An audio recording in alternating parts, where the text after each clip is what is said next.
بسم الله الرحمن الرحيم، والصلاة والسلام على أشرف المرسلين سيدنا محمد صلى الله عليه وسلم وعلى آله وصحبه أجمعين. السلام عليكم ورحمة الله وبركاته.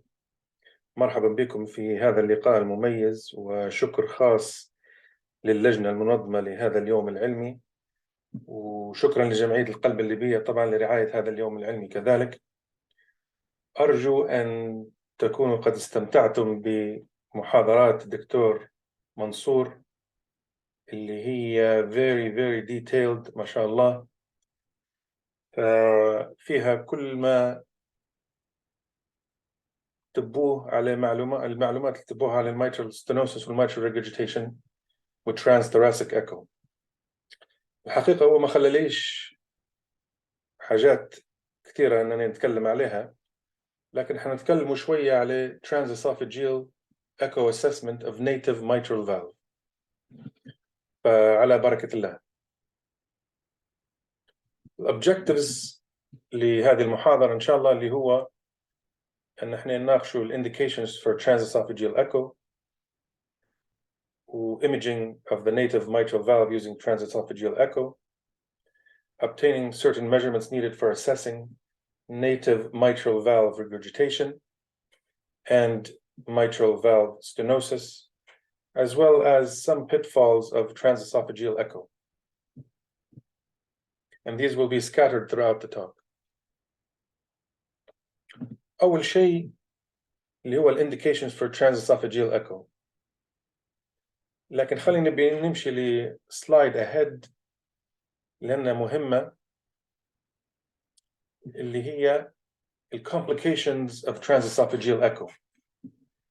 فال-TEE أو TOE ما هوش procedure هين، فيه complications كتيرة، ولهذا الواحد لازم يفكر كويس قبل لا يدير procedure and make sure that there's a good solid indication so that God forbid if a complication happens, it is justified.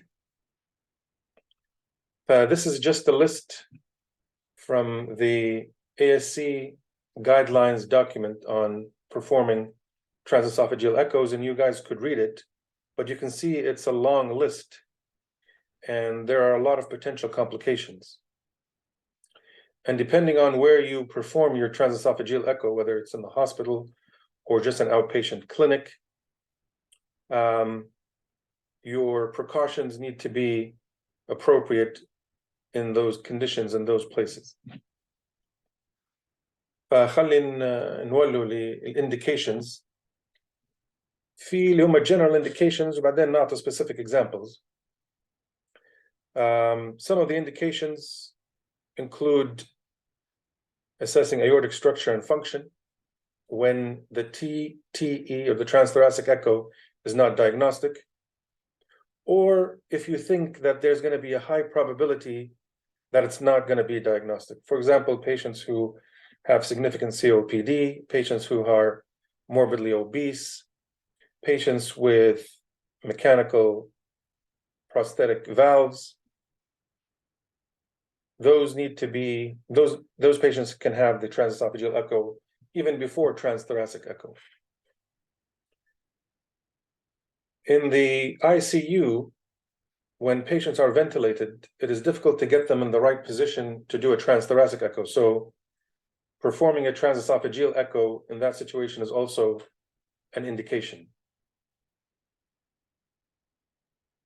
Intraoperative TEs obviously goes without saying in patients who have valvular heart disease and are undergoing valvular replacement or repair, as well as bypass surgery to assess LV function and RV function for that matter, or to guide certain transcatheter procedures like transcatheter aortic valve replacement or MitraClip or left atrial appendage closure, etc. There are also appropriateness criteria, and there's a long laundry list as you can see here. I'm not going to go through it. I will leave it up to you guys to go through it. I just put it there for completeness sake. Please also remember that there are contraindications to transesophageal echoes. for example, esophageal stricture. You might not know this if the patient has not complained of any issues with difficulty swallowing, or an esophageal tumor, or if they have a diverticulum. Obviously, you're not going to do a TEE if somebody is actively having an upper GI bleed. Then there are relative contraindications. These will include like esophageal varices, Barrett's esophagus, and restriction of neck mobility. In that case, assistance with anesthesia should be at hand, since if things do not go well and the patient decompensates, then you have somebody to protect the patient's airway and intubate, since if they do have neck problems, they might be a difficult intubation. We went through the potential complications. Please, please, please make sure you inform the patient of the potential complications and make sure that they understand what those complications are, and make sure that they sign a consent, that they accept the risk to go ahead and perform this procedure. I have added to this talk just these general recommended, about 28 views by the American Society of Echo. And I'm not going to go through them one by one, but this is just for completeness sake. So when people want to go through this talk at their own time, they can just go through these in more detail. So as you know, there are mid-esophageal views. There are also transgastric views. There are aortic views. And within the transgastric views, there are deep transgastric views. And within the esophageal views, there's mid and upper transesophageal esophageal views. Let's start by looking at the mitral valve and the leaflets of the mitral valve and the scallops of the mitral valve. Now, in my experience, although surgeons do appreciate that we try to attempt to say which scallop of which leaflet is prolapsing or flail, at the end of the day, if there's severe mitral regurgitation and they're going to operate, they're going to visually see it with their own eyes in the operating room. And whether you tell them it's A3 and it ends up being A2 that's prolapsing, or you tell them it's P3 and it ends up being P2, it's not going to make that much difference. However, let's just try to go through some of the views here. If we look at the top view, which is the 4-chamber mid-esophageal view, you can see that will, at zero angle, of course, will cross the P2 and P1. It may also cross A3, and it may also cross P1. So as you can see, depending on the slight angulation of the probe, you can cover different scallops with minimal movements. A word of advice with TEEs in general, and that is the heart is a very small structure to begin with, and the structures within the heart that we're looking at are small are also small.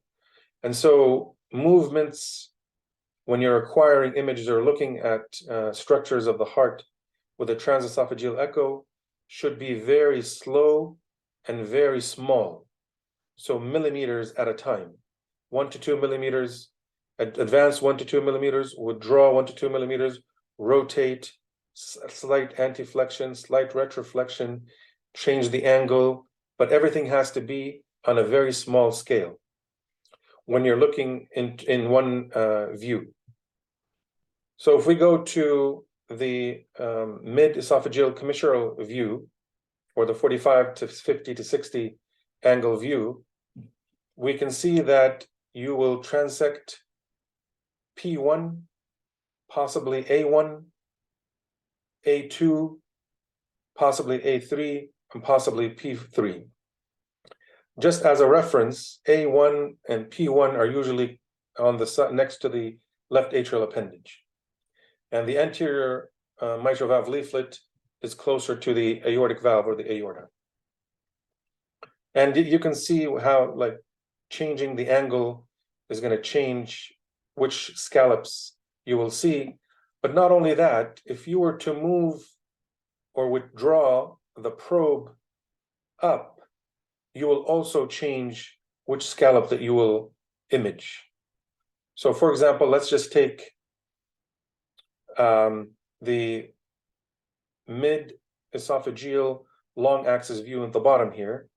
If you were to lift up or withdraw the probe, you might image A1, P1. If you go a little advance the probe, you might get A3, P3. Similarly, with the four-chamber mid-esophageal view. Again, this is going to take practice. This is going to take time.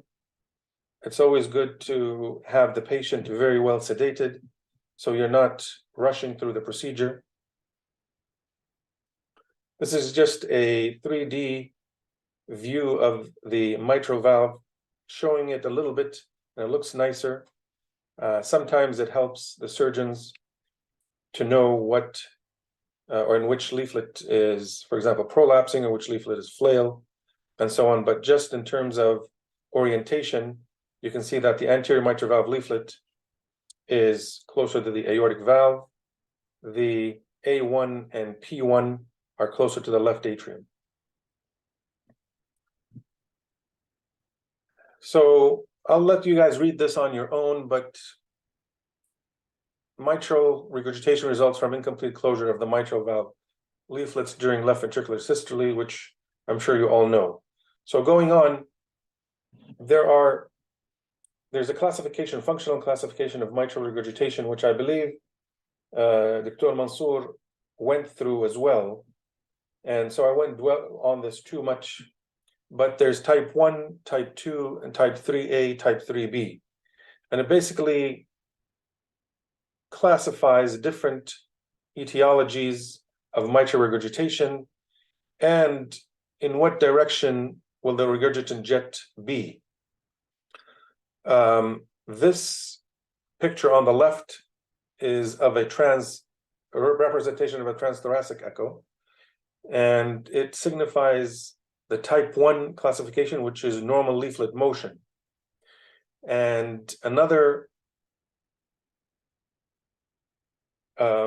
etiology under type 1 is perforation of the mitral valve leaflet. And in that case, usually the regurgitant jet is either central or depending on where the perforation is, but the leaflet motion is normal. Type 2 is increased leaflet motion, so mitral valve prolapse, flail mitral valve leaflet, and in that case, the direction of the jet is opposite the pathological leaflet. And I'll leave you guys to have a look at these images at your own leisure. Then there's type 3A, which is mostly rheumatic heart disease, and type 3B, which is mostly functional MR or mitral regurgitation because of either ischemic LV or segmental wall motion abnormalities or dilated left ventricle. The posterior mitral valve leaflet is the one that's usually involved, and the direction of the jet when there is a restricted leaflet motion is in the same direction. These are examples of the Carpentier classification. So image A is normal leaflet motion with some mild mitral regurgitation, probably due to hypertension.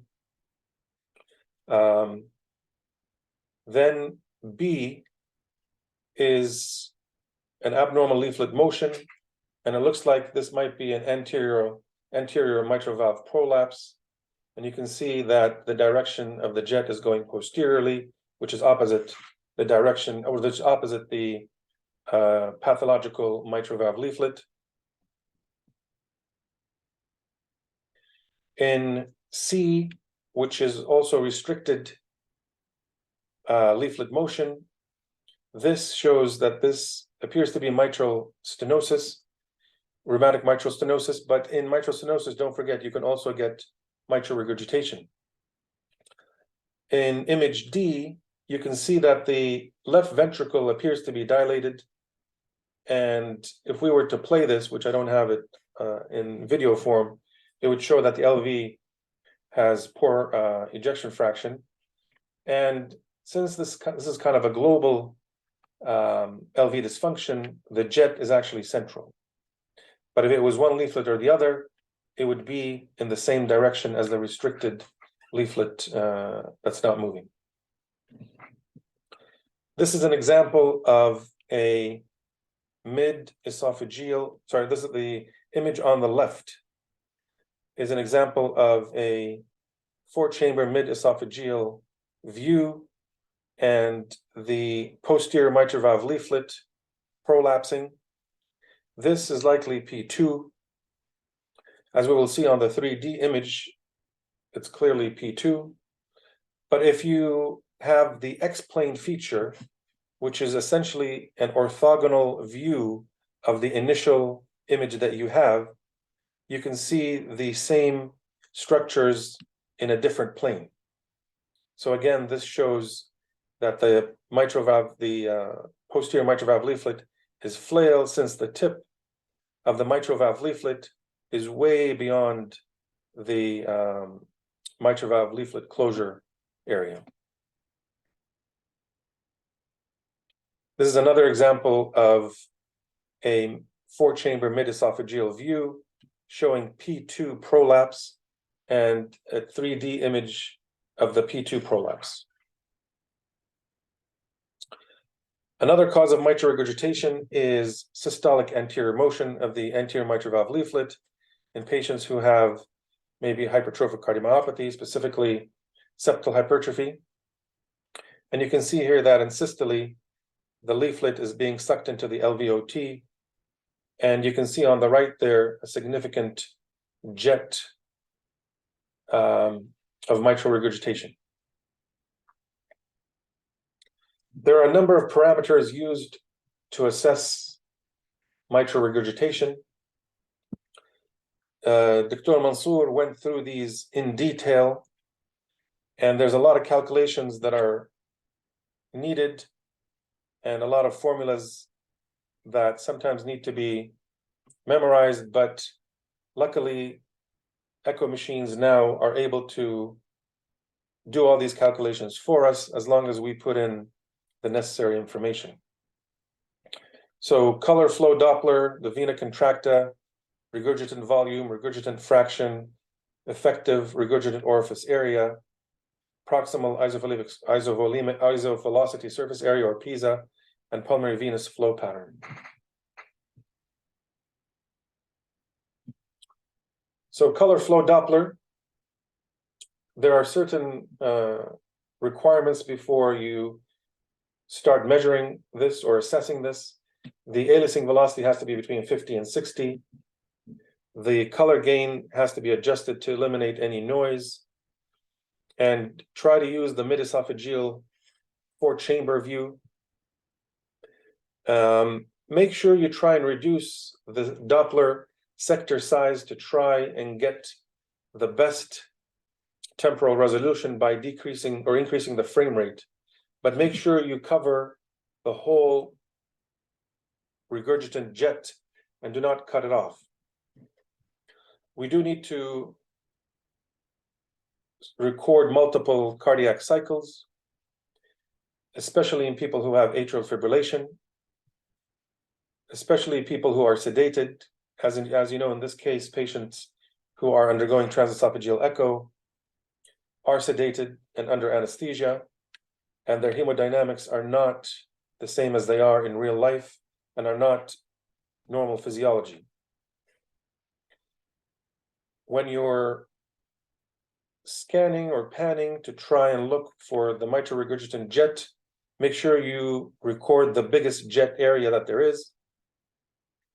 Make sure you trace the area of the regurgitant jet as well as the area of the left atrium so that we can measure the percentage of the regurgitant jet.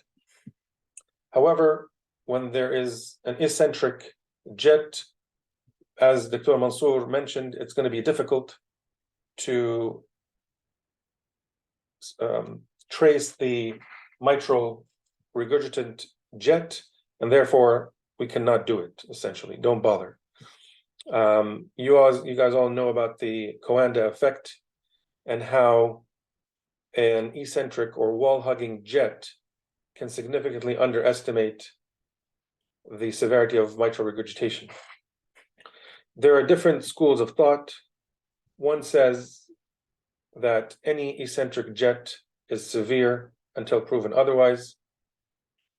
Other school of thought says try and assess visually what it is.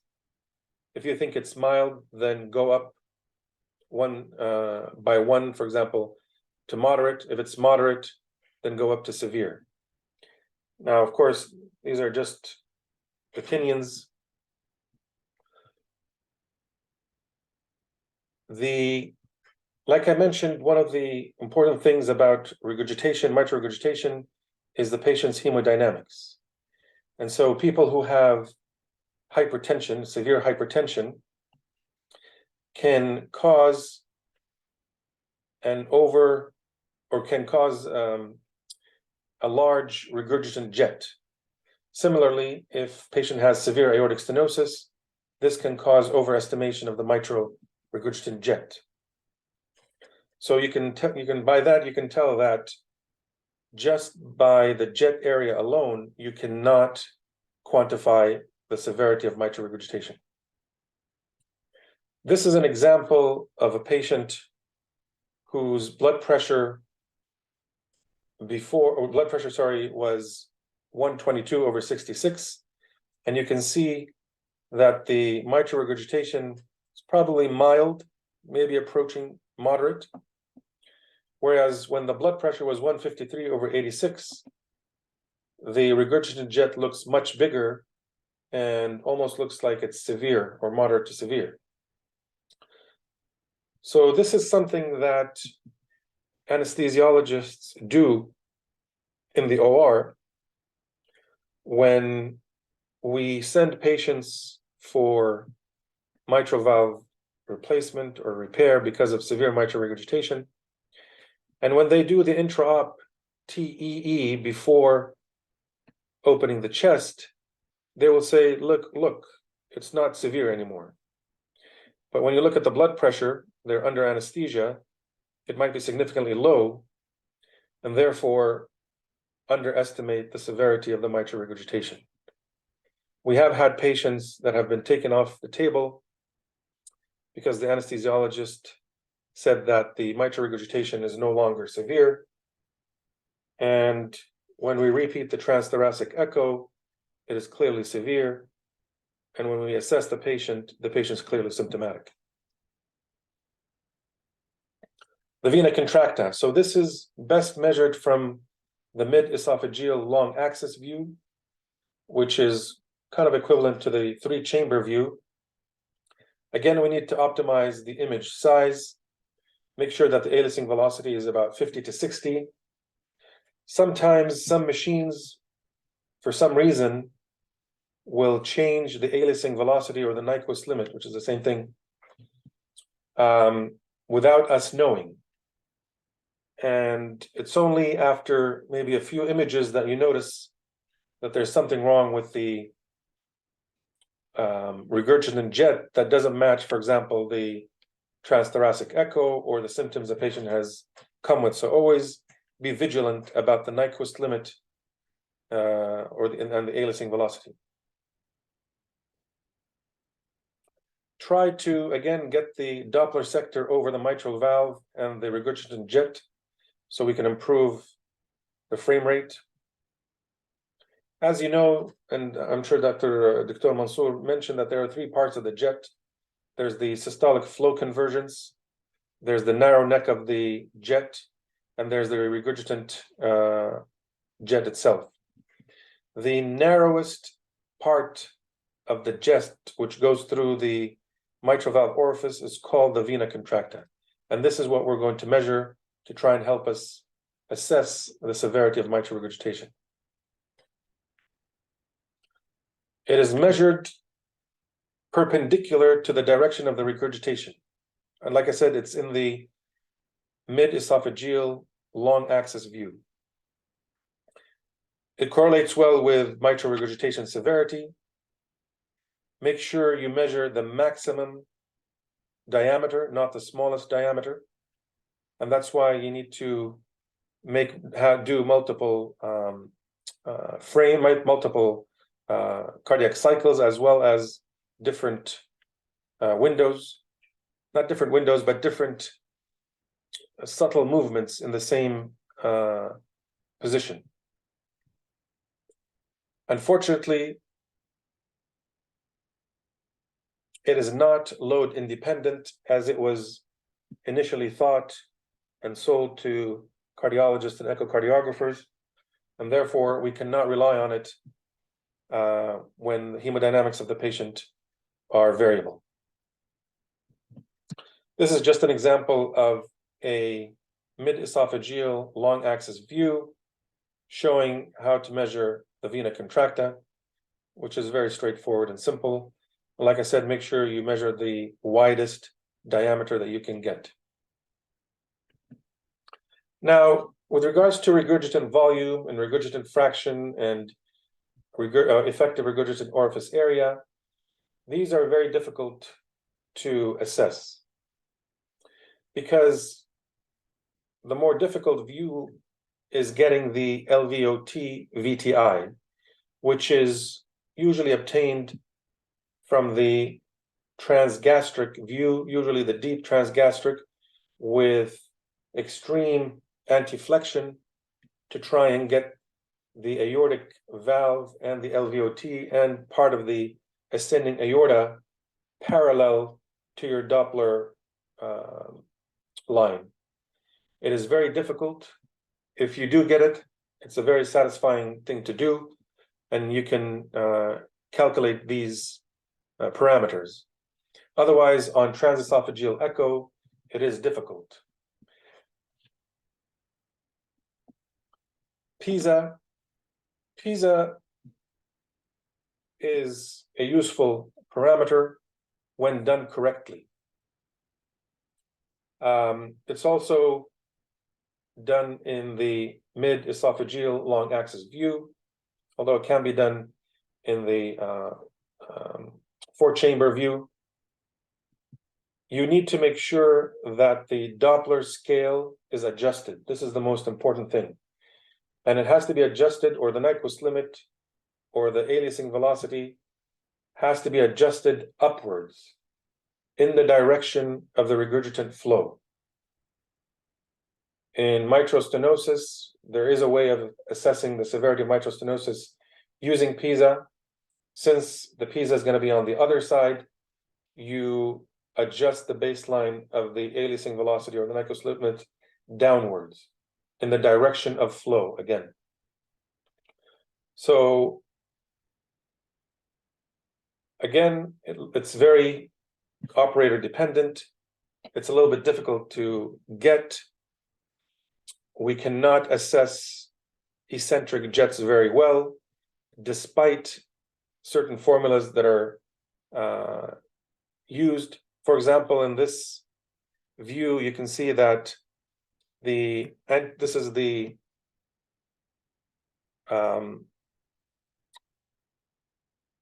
mid-esophageal long axis view showing anterior mitral valve prolapse with probably severe posteriorly directed mitral regurgitation. But you can see here that there's a big PISA, but the jet is eccentric. There is a way of trying to adjust for it. It is very complicated. you need to measure a certain angle, divide it by 180, and multiply it by the ERO, and that will give you an adjusted ERO. I do not recommend it. It's very tedious, and it's not that accurate.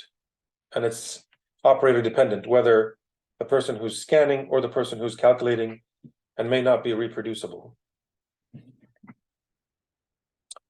What about pulmonary venous flow pattern? This is useful. It's not difficult to obtain. You just have to make sure that you get one of the pulmonary veins, whether it's the left upper or the right upper.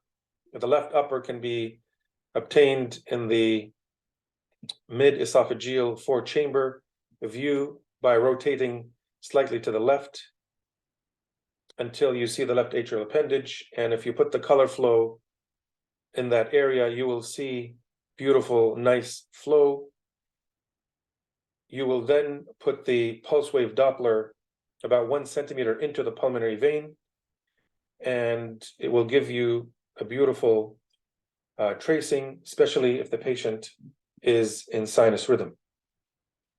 If the patient's in atrial fibrillation, it's essentially useless in terms of quantifying quantifying mitral regurgitation. When done correctly, and if there is systolic flow reversal, it is 100% specific. So it rules in severe mitral regurgitation. This is just an example of a pulmonary venous flow pattern. You can see here that the S wave is in the opposite direction. This means that there is systolic flow reversal. Up here in the image is the pulmonary vein, and you can see where the sampling area is about 1 centimeter into the pulmonary vein, and you can see this beautiful pulmonary venous flow pattern. I've just summarized here in this slide the determinants of mitral regurgitation. Look at them at your leisure. You probably already know them from Dr. Mansour's talk. This is just for completeness sake. We'll go on to mitral stenosis. You guys are probably you have more expertise than I do in terms of assessing rheumatic mitral stenosis, since we don't see it much in this part of the world. So I'll probably be learning from you, but nonetheless, it's a continuum. The process may be caught early or late. Early detection just affects early disease just affects the leaflet tips, and the base and the rest of the apparatus are okay, and they're not stiff.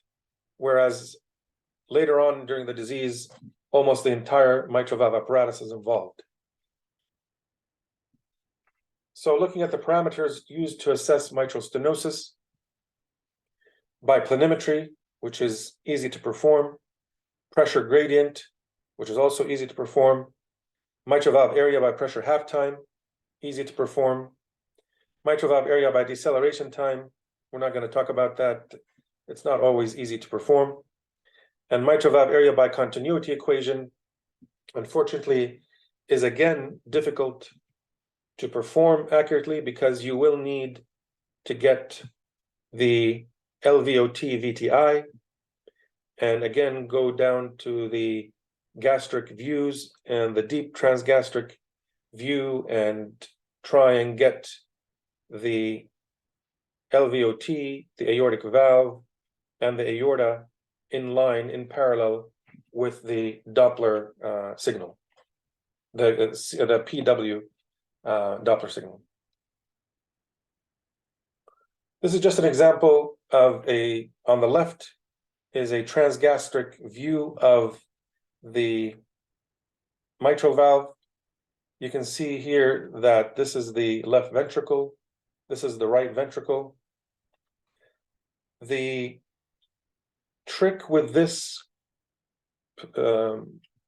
view is that you have to move millimeters forward, withdraw a few millimeters, until you know you are at the tip, because it can make a huge difference where you measure, and you will get different mitral valve areas by planimetry.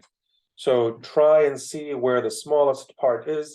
Try and get the tip of the mitral valve in mid-systole. And you can see here the classic fish mouth of the mitral valve leaflet and how it's restricted. In this image on the left, you can see that part of the mitral valve apparatus, not just the leaflets, are also starting to be thickened. The papillary muscles here are starting to be calcified.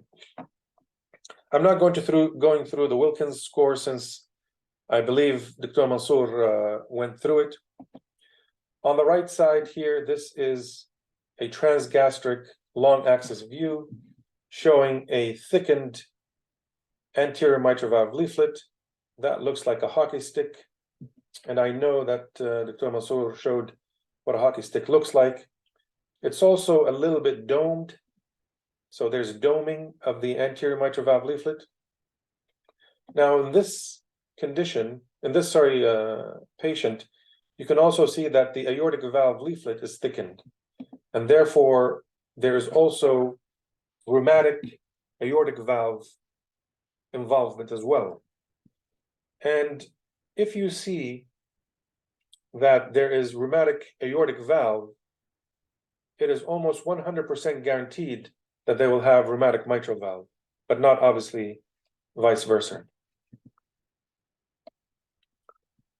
On the left, this is just another image of a mid-esophageal 4-chamber view showing a restricted posterior mitral valve leaflet, and just a correlating 3D image showing the thickened and restricted, although you can't tell it's restricted because it's not moving, it's a still picture, mitral valve with a small orifice, and the mitral valve area by planimetry is about 0.8 centimeters squared. They've also done here in the same kind of a small window on the bottom right is a Doppler through the mitral valve, showing that the mean gradient is 14 millimeters of mercury. Notice that the heart rate is there as well, which is very important. And Dr. Mansour spoke about that, is 60 beats a minute. Another image on the right side, again showing a little bit of doming of the anterior mitral valve leaflet. It's also a mid-esophageal 4-chamber view. And again, a 3D image of the valve showing how it's thickened and narrowed. This is a Doppler CW through the mitral valve in the mid-esophageal long axis view. The one thing that I'd like to mention when performing Doppler measurements is to make sure that the baseline is in the appropriate position. So if you are measuring anything below the baseline, make sure that the baseline is almost at the top of the scale. If you are measuring something that is above the baseline, for example, mostly in transthoracic echoes, make sure it's at the bottom of the scale. And lastly, make sure that the scale is as big as possible to make sure that the envelope covers almost the whole image. Because if you make the envelope very small, even minor errors are magnified, since these equations are multiplied and squared, and therefore you will overestimate whatever you are measuring. So for example, in this one, this looks very good. Tracing the Doppler envelope will give us the mean gradient across the mitral valve at a rate of 66 beats per minute. In this case, it's about 9 millimeters of mercury. We can also measure the pressure halftime as they have here. And Dr. Mansour showed how to measure the pressure halftime, and it's exactly the same in transesophageal echo, only upside down. So rather than going from top to bottom, you're going to go from bottom to top. And like I said, make sure that you document the heart rate at the time of measuring your mitral valve gradient.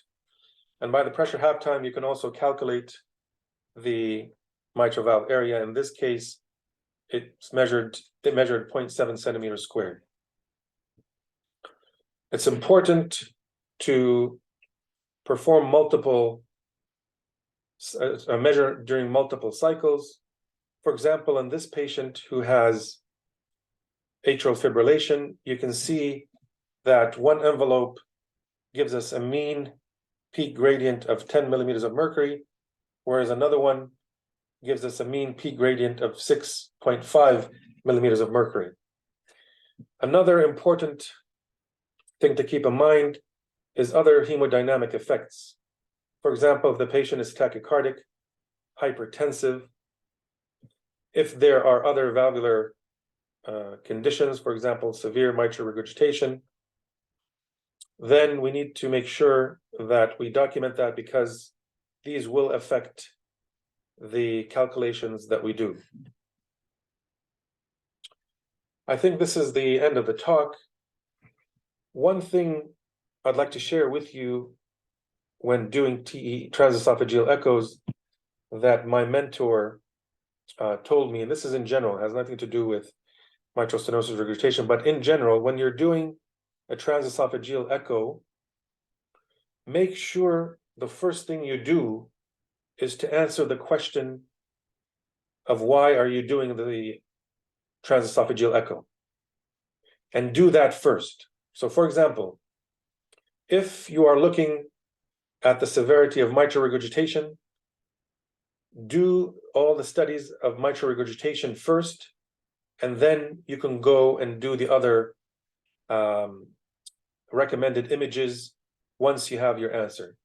And the reason is, you don't know whether the patient would decompensate or not before the end of the procedure. So if you've obtained the information that you wanted, then even if the patient becomes hypoxic or starts coughing or wakes up, it doesn't matter. You don't need all the other information, because you've answered the question that you wanted to answer, and the reason why you're doing the transesophageal echo. Thank you all very much, and I wish you all the best. And I look forward to talking in more detail about this at other stages and other times. And I wish you all the best. Assalamu alaikum.